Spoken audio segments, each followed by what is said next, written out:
My name is Chris Brown. I'm from Huntsville, Alabama, but I grew up in Birmingham. And I'm here with the Journey of Hope because my father was executed in April of 2003 in Alabama. So part of what the Journey of Hope tries to do is just to bring stories, real stories of people and what they've gone through, how this system has affected them. So I'm an engineer by training, and I can talk about facts and figures until you're really tired of hearing about facts and figures. And I might do it anyway. I promised not to earlier today, and then I started bringing it out. But those are great, and there's a good reason for that. And honestly, the facts are on the side of abolition. Every part of it, the facts are on the side of abolition. But what gets people, what reaches their hearts is stories, is real stories, what's happened to actual people and people like me and Rafia, who you'll hear from later, who are coming to tell you what's really going on, what is actually happening in this thing that maybe hasn't touched a lot of people, or at least not directly. I feel like honestly, it affects everyone, the entire society, but it may not have affected people directly, and so it's not top of mind. You may not know how you feel about it entirely. So my story, like I said, is about my father. And when I was very young, he took part in a terrible crime. So he had been an addict, was a drug addict, had done a little bit of time previously for a robbery. And he got out of prison after about a year on that robbery. And he said he really wanted to get his life right. He wanted to stay off drugs and to kind of get out of that lifestyle. And he went to the methadone clinic, and this is about 1985, and they said, you didn't pay a bill from back in the 70s when you tried this the first time, so we're not going to give you treatment. You owed us money, we're not going to treat you. And there's a whole other lesson in that you can kind of extrapolate on your own. But he didn't get that treatment. He ended up moving in with my mother, who he'd been divorced from several years at that point, and a couple of others. They were dealing cocaine, and you can kind of figure out pretty quickly how that went. So it didn't take long before he was right back into to that addiction. And then he and a couple other guys decided they were going to go do a robbery. They were going to go rob someone that they already knew, someone that they had spent time with previously. And so there were four of them, actually, because one was a driver, but three went into this man's home. And they were going to get him drunk and rob him and go away, and he would never know because he would have been drunk. He wouldn't have known what happened. That was the whole plan. But that plan didn't work out. The man was going to work the next day. He didn't want to get drunk. He didn't want to do any partying that night. And two of the three men that had gone into the house were ready to walk away at that point.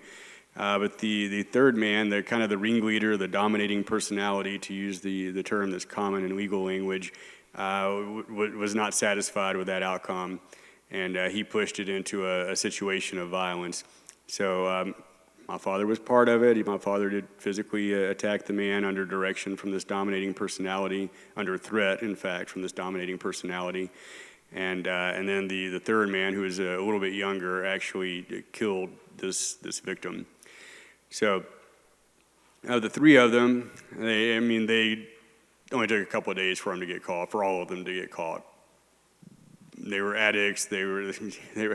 I'll just say it. They were idiots. They were just idiots. They did this terrible crime, and it didn't take long to get caught. And then you have three trials going on, all prosecuted by the same people, and the trial transcripts tell a very compelling story of what happened. There's really nobody doubts any of the facts of the case from any of those three standpoints. So the youngest man there, the one who actually struck a death blow and murdered this person, he did 10 years, got out on parole. The dominating personality, the ringleader, the one who, if you pointed a finger at anybody as kind of the cause of this crime, or caused the violence, he's doing a life sentence at Donaldson Prison outside of Birmingham. My father, the least culpable of the three, was the only one who was executed. And that arbitrariness is not an exception when it comes to capital punishment or to the legal system in general. That is par for the course. And and nobody can even explain. I was with Gary Drinker a week ago, who was a death row exoneree from Alabama. And he said, some cases go in this pile and some cases go in that pile, and nobody can explain why one goes this way and one goes that way. It's arbitrary. And if you look at nationwide, we talk about states that have the death penalty, states that don't have the death penalty. But if you break it down to the county level, it barely exists in this country geographically. There's only about 30 counties in the entire country out of 3,500 in this nation that actually pursue capital cases and pursue them to completion, that have the resources and the will to do that. So it is actually very rare, and so it is by nature then extremely arbitrary. You think about all of the murders that take place in this country, which sadly it's tens of thousands every year. Hardly any of those are capital cases. And again, the reasons that some are and some not are arbitrary. So in Alabama, example I gave earlier today, I'll give it again here. If I were to go outside and shoot somebody sitting in a car, that's a capital offense. If they step out of the car onto the sidewalk and I shoot them, it's not a capital offense. It's first-degree murder. Why is that a distinction? I don't know. Some legislator in the 70s or 80s decided that shooting someone in a car was worse. Who knows why? Who knows why that law exists and why it's still there? And there's a whole list of those. There's about 24 things that can make something a capital crime in Alabama, and most states are similarly situated. So yeah, just thinking like who gets a death sentence, who doesn't get a death sentence, and it doesn't make sense. There's really no logical explanation to who gets death, who doesn't get death, which ones are capital cases, which ones are not. And I would assume unintentionally, hopefully not intentionally, that sends a message that to the victims that different people have different values. Well, only some people are worthy of their killer getting death, and some are worthy of their killer getting a life sentence, and some, only get 10 years or something. I attend a church in Huntsville where the previous lead pastor was actually murdered on the church grounds by a Satan worshiper. It's a very extreme case, very strange case. And she did 7 years or something like that. And it sounds extreme, like, well, that's a case where you would have a greater punishment, but it wasn't. It wasn't. And there's really no explaining why one does and one doesn't. So I'll get back on course, though, back to the story. I told you facts and figures will start to come out, whether I want them to or not.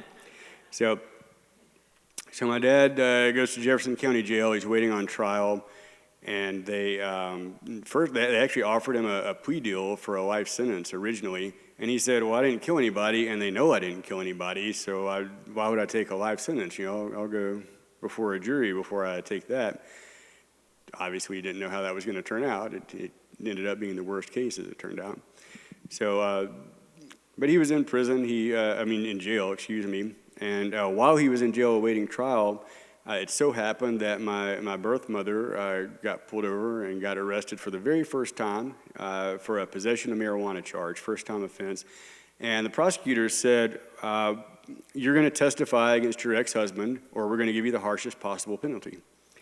And she said, I'm not going to help you send my son's father to death row, so I'm not going to testify. And true to their word, she got jail time and 4 years of probation for a first-time marijuana possession charge. But that's the kind of thing, and who knows what they would have coached her to say, right? She didn't know anything about the crime. She wasn't part of it at all. So they certainly would have coached her to say something. Who knows how that would have gone. But that's kind of the way this system operates and manipulates people. That's the way the prosecutors and the DAs operate. And in Alabama, we have partisan elections for judges and for all sorts of other things. And so they are often looking at an election, either the DA himself, herself, or they're looking to become a judge or something else. And so they're looking for, how do I get that W? How do I get a notch in my belt to help me win that next election or win that next higher election? And often that's the biggest motivator that they have. It's certainly not about justice, but it's not even about the victims' families or anything else like that. So Dad was in jail, all that took place. He actually was there with someone who's now somewhat famous, and that's Ray Hinton, who's probably Alabama's most famous death row exoneree. He did 30 years for a crime he didn't commit. And I've seen Ray since he got out a couple of times, and Ray talks about what a different person my dad was. When he came to jail still high and just totally a mess, having been part of this violent crime. And he actually came to faith. He put his faith in Jesus Christ while he was in the jail, and that changed his life. He was a totally different person when he was sober and became a person of faith. And so, and Ray says it's like literally it was like two different people. He didn't even look the same, but before and after. Already said how the trial went. He got a death sentence. He went to Holman. I was 6 years old when he went to Holman Correctional Facility in South Alabama, and gosh, it's hard to think of anything good to say about Holman. This is a place, prisons in Alabama don't have air conditioning, by the way. It's literally, it gets 110 degrees inside in some of the prisons in Alabama. And they, and the food's half the time is inedible. We joke about state chicken that half the time it's raw. You can't even eat it without getting sick. So it's these terrible conditions that all of our prisoners, unfortunately, are put through. And then death row, of course, is treated even a little bit worse. So, but on death row, he did everything he could for good. He preached for 17 years. He preached at what they called Life Row Church, and he led music there, and he helped people every way that he knew how to. So in 2002, March 2002, he got an execution date, and he was going to go to the electric chair. And we had a clemency process in Alabama. Every state's kind of different. Alabama, you do this petition through the governor's chief counsel, and it may or may not actually go to the governor, which it's unclear whether the governor even sees some of this stuff.